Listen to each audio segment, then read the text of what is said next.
Selamat pagi, Shalom Bapak Ibu, Saudara yang kasih Tuhan, di mana saja kalian berada pada pagi hari ini. Kita bersyukur kita masih bisa beribadah online, meskipun kita masih belum bisa bertatap muka. Ya, hari ini hari Minggu tanggal 7 Juli 2020. Nah, pada pagi hari ini saya masih ingin untuk meneruskan kembali ya tentang pencurahan Roh Kudus, atau saya juga ingin berbicara tentang Roh Kudus ya, karena ini merupakan janji Bapa di gereja akhir zaman ya, untuk orang-orang percaya di akhir zaman. Bicara tentang akhir zaman sejak Tuhan Yesus datang ya, dan dia naik, setelah itu sudah dikatakan kita ada di akhir zaman ya. Sebab Nabi Yoel waktu dia bernubuat, dia katakan bahwa Allah akan mencurahkan rohnya di hari-hari akhir, di akhir zaman. Dan Roh Kudus sudah dicurahkan 2000 tahun yang lalu, dan kita sekarang memang ada di penghujung daripada akhir zaman itu. Nah, Bapak Ibu Saudara kasih Tuhan, tema pagi hari ini adalah You will receive power when the Holy Spirit comes on you. You will receive power when the Holy Spirit comes on you. Jadi engkau akan menerima kuasa apabila Roh Kudus datang kepadamu. Nah, kita akan lihat kembali dari Kisah Rasul 1 ayat 8 ya. Minggu yang lalu kita sudah melihat ini secara sepintas. Jadi Kisah 1 ayat 8, tetapi kamu akan menerima kuasa kalau Roh Kudus turun ke atas kamu, dan kamu akan menjadi saksiku di Yerusalem dan di seluruh Yudea dan Samaria dan sampai ke ujung bumi. Nah, saya sudah katakan minggu yang lalu bahwa kita akan menerima kuasa atau dunamis ya, super power, high power ya, kuasa yang seperti ledakan dinamit ya. Nah, kuasa ini bukan cuma diberikan kepada kita untuk mendemonstrasikan kuasa Allah ya, tentang bagaimana kita diutus untuk bisa menyembuhkan orang sakit, menumbuhkan tangan atas orang sakit disembuhkan, untuk mengadakan mukjizat dan juga mengusir setan. Tetapi saya minggu lalu juga saya sudah singgung tentang bagaimana kuasa itu bekerja ke kedalaman hati kita. Nah, ya bagaimana kuasa ini membuat satu perubahan yang drastis di dalam kehidupan kita. Ya, karena ini adalah janji Allah kepada kita ya, di mana bahwa waktu Roh Kudus dicurahkan, Tuhan Yesus katakan di dalam Yohanes pasal 14 bahwa Ia akan memberikan kepada kita seorang penolong yang lain, supaya Ia menyertai kita selama-lamanya, yaitu Roh kebenaran. Ya, dunia tidak dapat menerima Dia, sebab dunia tidak melihat Dia dan tidak mengenal Dia. Tetapi kamu mengenal Dia, sebab Ia menyertai kamu dan akan diam di dalam kamu. Nah, saudara, itu di Yohanes 14 ya, ayat 16 dan 17. Dan aku akan mengirimkan kepadamu seorang penolong ya, atau parakletos yang lain ya, alos parakletos itu dia tidak, jadi seorang penolong ini tidak di bawah derajatnya, tidak subordinate ya, tetapi dia selevel dengan Tuhan Yesus, dan dia adalah pribadi dari Allah ketiga, yaitu Allah Roh Kudus ya. Dan kita saat ini sebagai orang-orang yang ada di akhir zaman ini, kita hidup di zaman kasih karunia, di mana Roh Allah diberikan kepada kita untuk menyertai kita dan tinggal di dalam kita. Nah, jadi dengan adanya hal ini sudah jelas memampukan kita, ya, memberikan kuasa dan kekuatan kepada kita untuk kita bisa hidup benar di hadapan Dia. Sebab tanpa Roh Tuhan, ya, kita akan menjadi orang-orang yang selalu kalah. Tetapi dengan Roh Tuhan diberikan kepada kita untuk menyertai kita dan tinggal dalam kita, ini akan membuat sesuatu hal yang berbeda. Ya, tentunya saudara, kita melihat bagaimana pada waktu kalau kita kembali kepada firman Tuhan, bagaimana terjadi perubahan yang drastis dari, kita lihat dari para murid Tuhan Yesus saja ya. Bagaimana waktu itu Petrus, dia dari seorang pengecut ya, seorang yang deserter, seorang yang sudah mengkhianati Yesus sampai 3 kali, tetapi setelah dia menerima ya karunia Roh Kudus ini, setelah dia menerima curahan Roh Kudus, setelah dia menerima baptisan Roh Kudus, setelah dia menerima janji Bapa ini, dia menjadi seorang yang berbeda ya, dan dia sudah tidak takut lagi dengan tentang dirinya, dia tidak menjadi seorang pengecut lagi, tetapi dengan berapi-api, dengan kekuatan kuasa yang luar biasa itu, dia berani menjadi saksi. Nah, tetapi saya melihat ya, bukan cuma di dalam hal berani menjadi saksi saja ya kepada para murid ini, tetapi terjadi satu perubahan di dalam kehidupan mereka. Ya, dan ini pun juga bukan cuma ada yang tertulis di dalam Alkitab saja, tetapi sepanjang sejarah kekristenan ini ada. Ya, jadi terjadilah satu perubahan yang drastis kepada orang-orang percaya yang sudah dipenuhkan dengan Roh Kudus, maka hidupnya dia berubah. Ya, ada buah-buah pertobatan yang dihasilkan dari apa yang sudah dicurahkan sebagai janji Bapa itu kepada kita. Ini adalah satu hal yang sangat-sangat begitu luar biasa sekali. Bagi saya pribadi juga terjadi satu perubahan yang drastis, yang tadinya tidak pernah punya pikiran dalam sejarah kehidupan saya sejak kecil, sejak remaja, sejak pemuda, ya sejak untuk mau jadi hamba Tuhan, menjadi pelayan Tuhan, apalagi yang dikatakan mau menjadi pendeta, ya nggak pernah terlintas di dalam benak saya. Tetapi setelah Roh Kudus dicurahkan, setelah saya menerima baptisan Roh Kudus, menerima anugerah janji Allah itu, sesuatu terjadi perbedaan, sesuatu berbeda, membuat konsep hidup saya berbeda. Ya, terjadi sesuatu terobosan untuk yang begitu menggelegar di dalam hati, ya, sehingga ada kasih, ada rasa ingin untuk melakukan sesuatu untuk kemuliaan Tuhan, ya, bukan untuk kemuliaan kita, tapi untuk kemuliaan Tuhan. Dan ini membawa efek-efek dampak yang positif sekali dalam kehidupan kita. Saya percaya bahwa kalian, Bapak, Ibu, Saudara, di mana saja kalian berada, di rumah masing-masing yang saat ini sedang bersama-sama, tentunya kalian juga bisa merasakan dampak dari touching the power of the Holy Spirit ini, ya, dampak daripada jamahan kuasa Roh Kudus ini begitu luar biasa sekali, ya. Dan inilah yang yang ingin saya juga untuk sharekan pada pagi hari ini. Dan memang adalah satu tema atau topik yang menarik tentang berbicara tentang Roh Kudus ini. Sebab apa? Kalau zaman Perjanjian Lama, ya, nggak ada ceritanya orang-orang biasa itu dia dibarengi, ya, atau disertai dengan roh Tuhan. Enggak. Ya, saya sudah sempat katakan kalau nggak salah hanya cuma ada raja, ya, kemudian nabi-nabi, ya, karena dia sebagai juru bicara Allah, kemudian dan imam, ya, dan cuma itu saja, ya. Jadi orang-orang tertentu saja. Tetapi Tuhan itu luar biasa. Dan ini membuktikan bahwa dia mengasihi manusia berdosa. Sehingga lewat karunia, anugerah dan kasih karunia Allah di dalam Tuhan Yesus Kristus, dia yang sudah mengorbankan hidupnya bagi kita. Dan dialah yang juga menjanjikan bahwa janji Bapa itu harus sampai kepada kita, ya, setiap kita yang percaya, supaya kita dipenuhkan dan supaya Roh Kudus tinggal dalam kita, menyertai kita sampai pada kesudahan zaman. Nah, oleh sebab itu seperti juga Rasul Paulus katakan bahwa kalau Roh Kudus ada dalam kita supaya kita berjalan bersama Dia, supaya kita hidup di dalam Dia, sehingga kita tidak mengikuti lagi keinginan-keinginan kedagingan kita. Kita lihat dalam Galatia pasal 5 ayat 16, ya. Begini, maksudku ialah hiduplah oleh Roh, maka kamu tidak akan menuruti keinginan daging. Hiduplah oleh Roh, maka kamu tidak akan menuruti keinginan daging.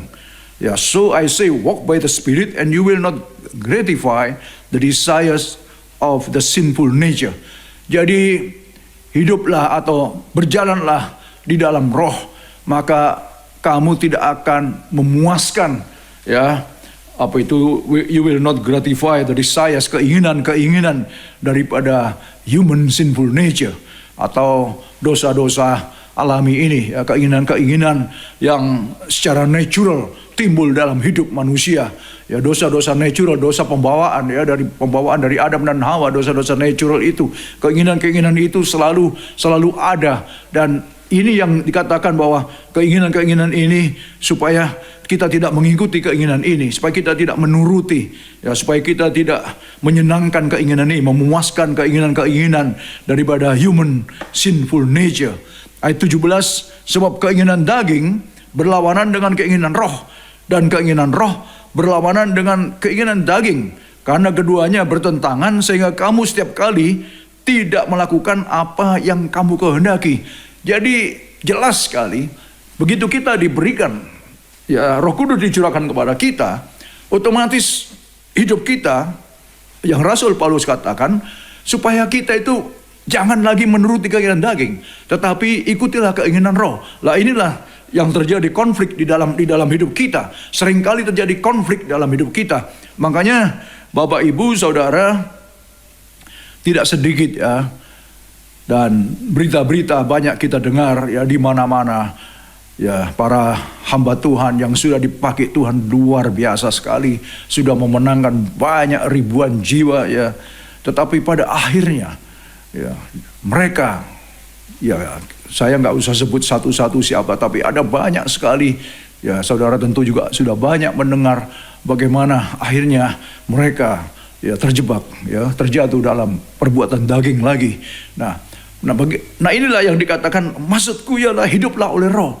Jadi kita harus hidup dan berjalan dalam roh, supaya kita tidak mengikuti keinginan daging itu. Karena keinginan ini terus biasanya memang muncul gitu, ya, selalu muncul. Tapi kita percaya bahwa kuasa Tuhan ada dalam kita, dan kita bisa mematikan itu. Keinginan-keinginan itu bisa kita patahkan kekuatannya, ya. Apabila kita hidup di dalam roh, apabila kita berjalan dalam roh, dan kita selalu ada komunikasi dengan Tuhan. Ini sangat penting sekali. Ayat 18 dari Galatia 5 dikatakan, akan tetapi jikalau kamu memberi dirimu dipimpin oleh roh, maka kamu tidak hidup di bawah hukum Taurat. Akan tetapi jikalau kamu memberi dirimu dipimpin oleh roh, kamu tidak hidup di bawah hukum Taurat. Jadi saudara, kalau kita memberi diri kita dipimpin oleh roh, kita menurut dengan kehendak roh, maka kita tidak hidup di bawah hukum Taurat. Ya, coba sebelum saya jelaskan, kita Galatia 2 ayat 16. Kamu tahu bahwa tidak ada seorang pun yang dibenarkan oleh karena melakukan hukum Taurat, tetapi hanya oleh karena iman, dalam Kristus Yesus yang dibenarkan, ya. Sebab itu kami pun telah percaya kepada Kristus Yesus, supaya kami dibenarkan oleh karena iman dalam Kristus, dan bukan oleh karena melakukan hukum Taurat. Sebab tidak ada seorang pun yang dibenarkan oleh karena melakukan hukum Taurat. Rasul Paulus orang ahli Taurat, ya, dan dia bisa menjelaskan ini karena dia memang ahlinya, dan dia ahli Alkitab, dia ahli Taurat, dan dia hidup di dalam hukum Taurat. Coba kita langkah lagi dalam Galatia 3 ayat 11. Dan bahwa tidak ada orang yang dibenarkan di hadapan Allah karena melakukan hukum Taurat adalah jelas, karena orang yang benar akan hidup oleh iman, ya. Tidak ada orang yang dibenarkan oleh karena melakukan hukum Taurat adalah jelas, karena orang yang benar akan hidup oleh iman. Kita adalah orang-orang yang hidup karena iman di dalam Kristus Yesus.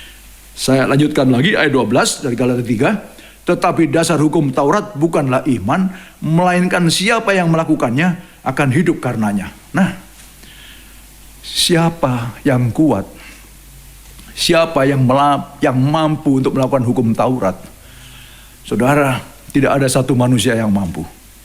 Dan oleh sebab itulah Kristus datang dengan membawa anugerah Allah, membawa kasih karunia Allah, supaya kita tidak di bawah hukum Taurat lagi, supaya kita hidup di dalam roh. Roh Kudus diberikan kepada kita. Roh Kudus merupakan janji Bapa, dicurahkan kepada kita, tinggal dalam kita, menyertai kita, supaya apa? kita tidak hidup di bawah hukum Taurat lagi, tapi di bawah hukum kasih karunia, dan dengan iman kita kepada Tuhan.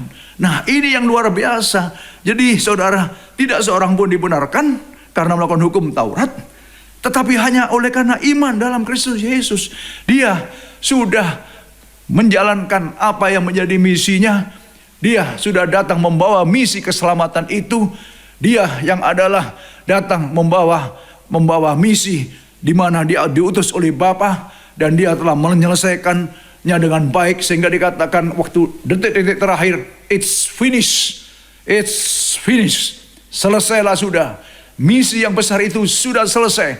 Ya, sehingga apa?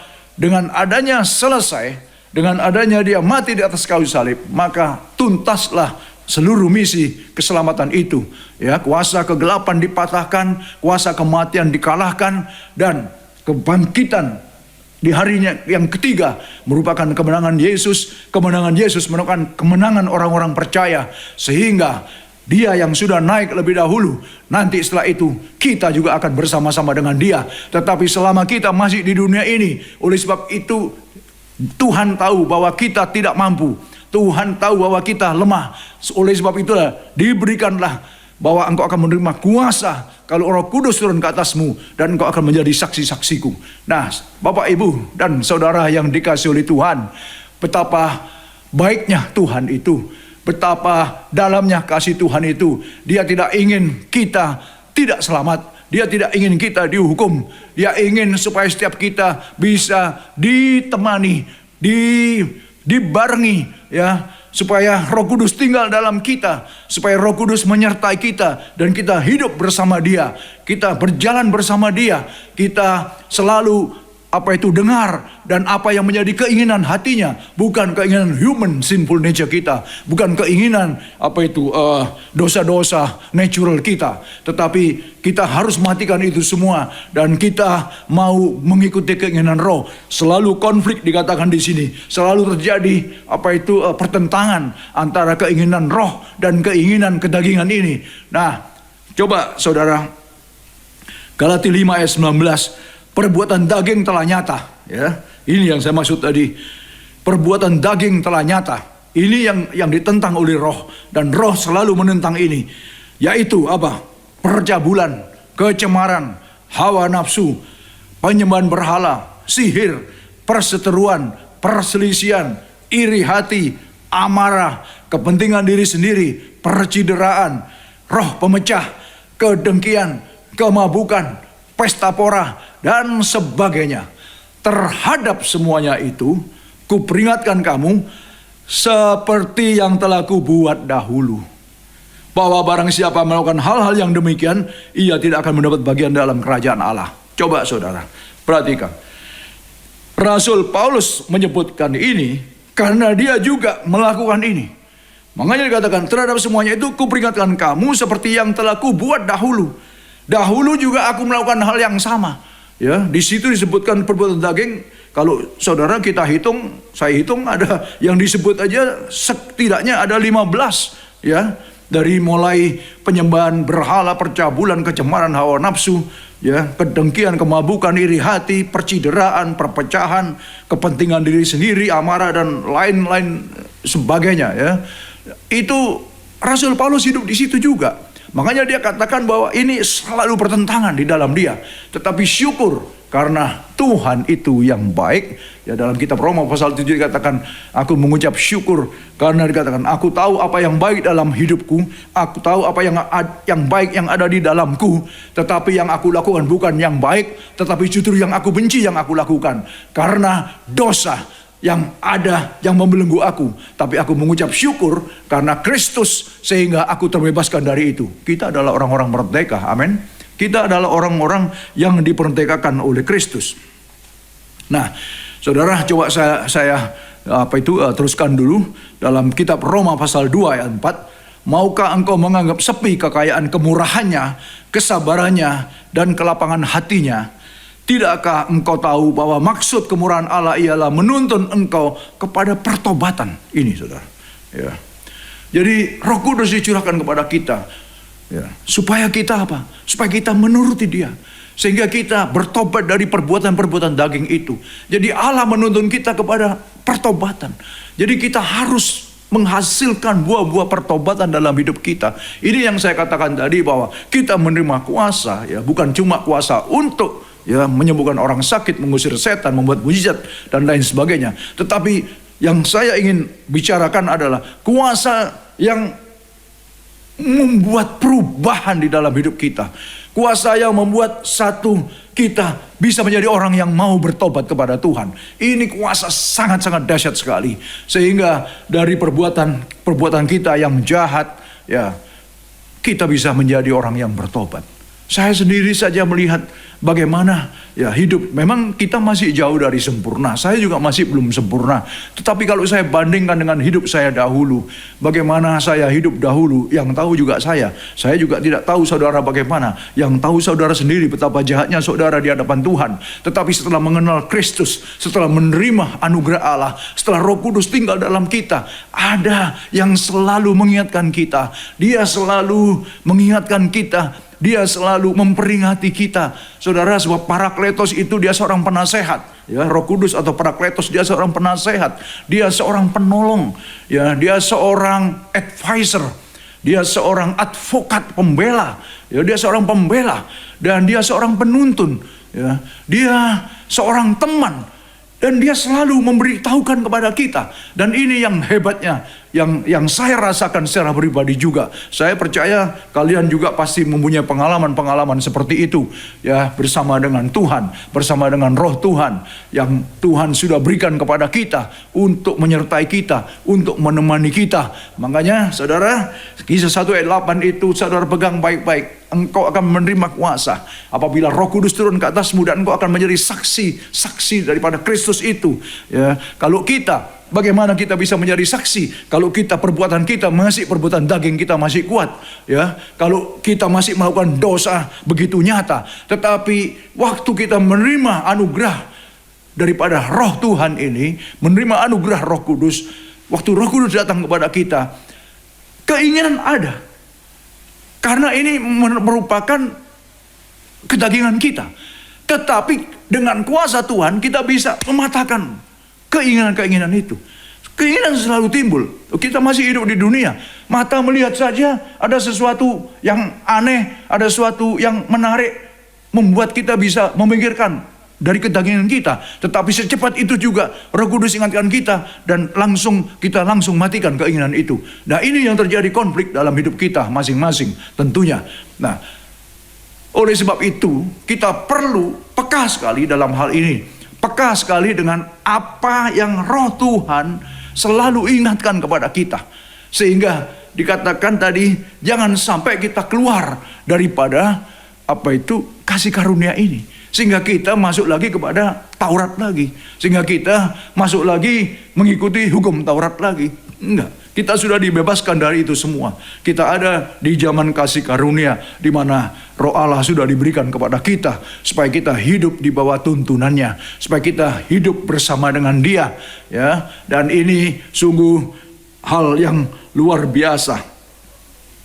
Nah, ayat 5 dari Roma pasal 2, tetapi oleh kekerasan hatimu yang tidak mau bertobat, engkau menimbun murka atas dirimu sendiri pada hari waktu mana murka dan hukuman Allah yang adil akan dinyatakan. Ini saudara, ya, kita harus hati-hati juga, sebab Roh Kudus sudah dicurahkan. Kita hidup di zaman kemurahan, zaman anugerah Allah. Jangan sampai kekerasan hati kita yang tidak mau bertobat, ya, sehingga kita menimbun murka Allah.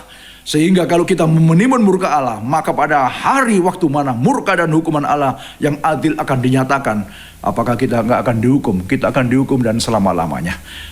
Ayat 6, Ia akan membalas setiap orang menurut perbuatannya.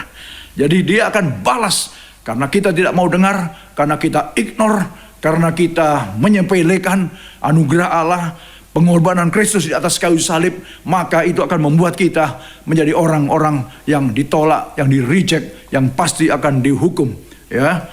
Kemudian Roma 2 ayat 7, yaitu hidup kekal pada mereka yang dengan tekun berbuat baik, mencari kemuliaan, kehormatan dan ketidakbinasaan. Ayat 8, tetapi murka dan geram kepada mereka yang mencari kepentingan sendiri, yang tidak taat kepada kebenaran, melainkan taat kepada kelaliman. Saya percaya bahwa kita bukanlah orang-orang yang taat kepada kelaliman, tapi kita adalah orang-orang yang taat kepada kebenaran. Kita memang masih hidup, masih tidak benar, tetapi kematian Kristus, pengorbanannya di atas kayu salib telah membenarkan kita. Kalau kita sudah tahu kita dibenarkan, kalau sudah tahu kita dikuduskan, apakah kita masih mau hidup di dalam ketidakbenaran? Apakah kita masih mau hidup di dalam ketidakkudusan? Saya rasa saudara kita harus tahu diri juga. Dengan pengorbanan Allah sendiri untuk keselamatan hidup kita, perlu sekali kita juga mengikuti apa yang menjadi kehendak Roh yang diberikan kepada kita, sehingga apa yang jadi rencana Tuhan jadilah dalam hidup kita masing-masing. Saya percaya bahwa setiap kita adalah orang-orang yang sudah menerima anugerah kasih karunia Allah, yang sudah menerima pencurahan Roh Kudus, di mana Roh Kudus ada dalam kita, di mana Roh Kudus yang akan terus menuntun kita, yang akan mengajar kepada kita, sehingga nanti satu hari kita akan bertemu muka dengan Bapa. Ya, saudara, kita adalah orang-orang yang ingin menjadi orang yang setia, yang taat. Oleh sebab itu kita perlu terus menundukkan diri. Kita terus perlu hidup di dalam ketulusan, hidup dalam kerendahan hati. Supaya apa? Kalau kita punya kerendahan hati, Roh Tuhan begitu gampang sekali untuk tinggal dalam kita dan mengatur kita. Tapi kalau kita keras hati, kalau kita menolak untuk bertobat, ya, kita tidak mau untuk membayar harga, ya, tidak mau memikul salib, ya, kita tidak ada buah-buah pertobatan. Bagaimana Roh Tuhan, ya, bisa berkarya dalam kita? Saya rasa kita juga akan menjadi orang yang dimuntahkan. Dan tetapi kalau kita menjadi orang-orang yang penurut, kita tidak lagi hidup seperti di zaman Taurat, tapi kita hidup di zaman kasih karunia. Karena kasih karunia dan anugerah Allah, Dia tidak perhitungkan kepada apa yang harus kita perbuat, tetapi iman kita yang diperhitungkan. Ya, kalau tadi dikatakan kalau hukum Taurat dia dibenarkan karena melakukan perbuatan, tetapi bagaimana kita bisa melakukan? Bisa nggak kita berbuat baik terus? Bisa nggak kita berbuat sesuai dengan apa yang tertulis dalam kitab Taurat? Tidak ada yang mampu, saudara. Oleh sebab itulah Tuhan juga melihat akan hal itu.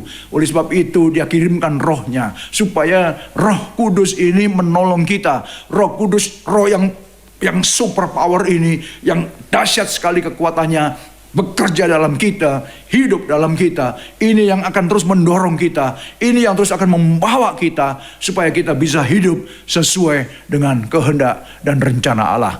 Mari Bapak, Ibu, dan Saudara, it's finished.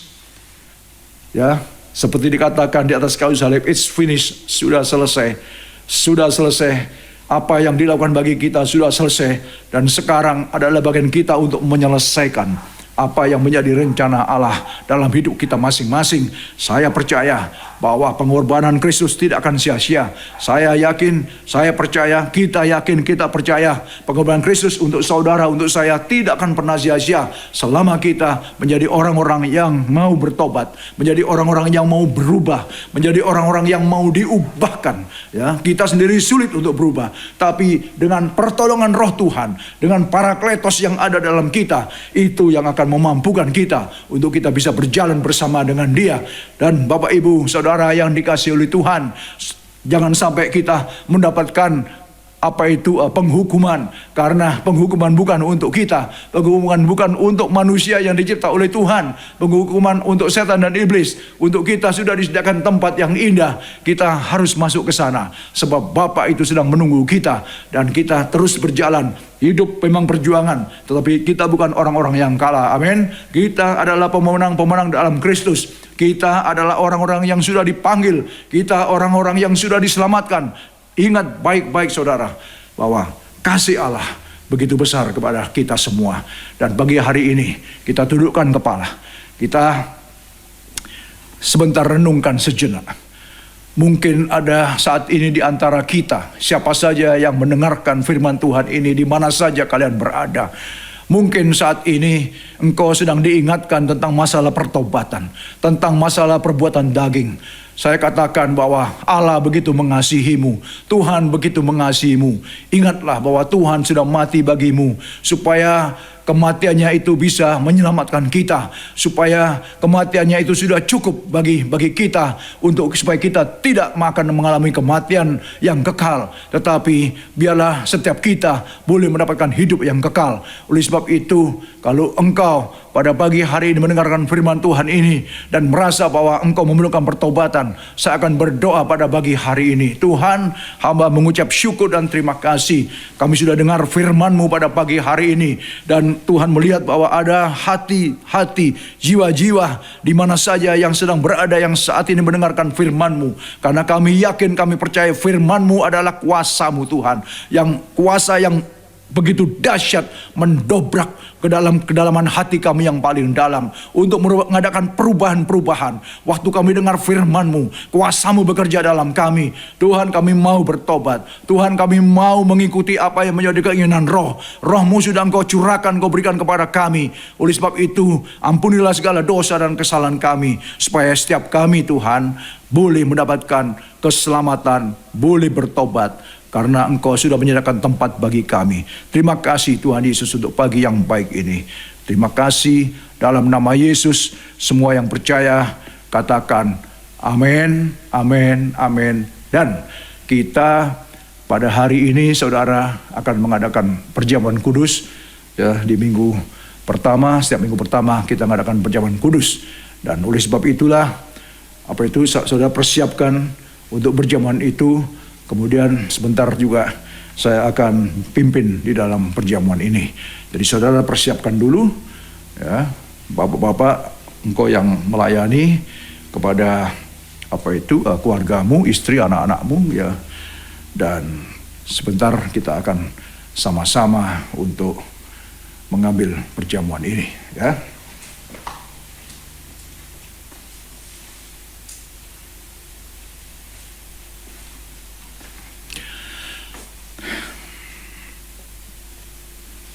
Oke, saudara sudah siap semua? Kalau sudah siap, kita angkat cawan di tangan kanan kita. Dan saya akan berdoa. Maha besar Engkau Bapa di surga, Tuhan Sang Pencipta langit, bumi, laut, dan segala isinya. Sungguh hati kami bersyukur Tuhan, pada pagi hari ini masih diberi kesempatan kepada kami untuk bisa mengambil perjamuan kudus, di mana mengingatkan kami akan pengorbanan-Mu di atas kayu salib. Membuktikan, mendemonstrasikan bahwa Engkau sangat mengasihi kami, manusia, orang berdosa. Oleh sebab itu Tuhan, pagi hari ini kami menundukkan diri. Kami sungguh sangat bersyukur dan berterima kasih untuk semua yang sudah Engkau lakukan kepada kami. Oleh sebab itu, berkaryalah Tuhan pada pagi hari ini. Kami terima roti dan anggur. Tuhan, Bapa, hamba menguduskan roti dan anggur yang saat ini dipegang oleh setiap anak-anak-Mu dengan kekudusan yang daripada-Mu, supaya setiap kami dilayakkan pada pagi hari ini untuk mengambil perjamuan-Mu yang kudus. Saudara, angkat tinggi roti di tangan kanan kita. Dan saudara, pada waktu malam Yesus akan diserahkan, Dia mengambil roti, memecah-mecahkannya dan berkata, inilah tubuhku yang diserahkan bagimu. Makanlah, supaya untuk mengingat apa yang aku lakukan bagimu.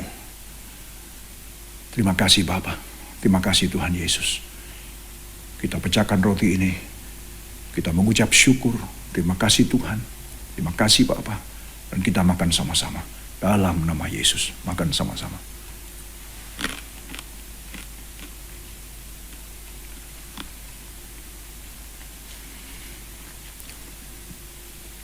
Kita angkat cawan anggur di tangan kanan kita. Demikian juga sesudah ia makan, ia mengambil cawan. Dan dia katakan, cawan ini adalah perjanjian baru. Cawan ini adalah darah perjanjian. Perjanjian baru. The new covenant in my blood. The new covenant in my blood. Perjanjian baru di dalam darahku. Bapak, Ibu, Saudara yang dikasihi oleh Tuhan. Ada perjanjian di dalam darah Kristus. Perjanjian baru. Kita diikat oleh perjanjian. Ingat, kita adalah orang-orang perjanjian. Waktu kita minum darah perjanjian ini akan masuk mengalir ke dalam darah kita dan akan merestorasi hidup kita, saudara. Kalau engkau yakini, engkau percayai, kalau ada yang sakit di dalam dirimu, bilur-bilur Tuhan Yesus yang akan menyembuhkan luka-luka kita. Firman Tuhan masih tetap berlaku dari dahulu, sekarang, sampai selama-lamanya. Percayalah, di mana apa saja yang engkau rasakan, kalau engkau sakit di mana, peganglah dengan tangan kirimu sementara kita minum, dan percayalah bahwa Tuhan menyembuhkan kita. Tuhan memulihkan hidup kita lewat darah perjanjian ini. Ada kuasa di dalam nama Yesus. Ada kuasa dalam darah Yesus. Dalam nama Yesus. Dalam nama Yesus. Kita mengucap syukur dan terima kasih. Dan ingat, kalau ada kesalahan, sebagaimana Tuhan sudah mengampuni kita, Tuhan tidak memperhitungkan kesalahan kita. Kita juga wajib dan harus mengampuni saudara-saudara kita, teman-teman kita, sahabat-sahabat kita, keluarga kita, siapa saja yang bersalah, supaya di hadapan Tuhan kita layak untuk makan dan minum perjamuan ini. Terima kasih Tuhan. Inilah kami, anak-anak-Mu. Kami akan minum bersama-sama di dalam nama Tuhan Yesus Kristus. Kita minum sama-sama.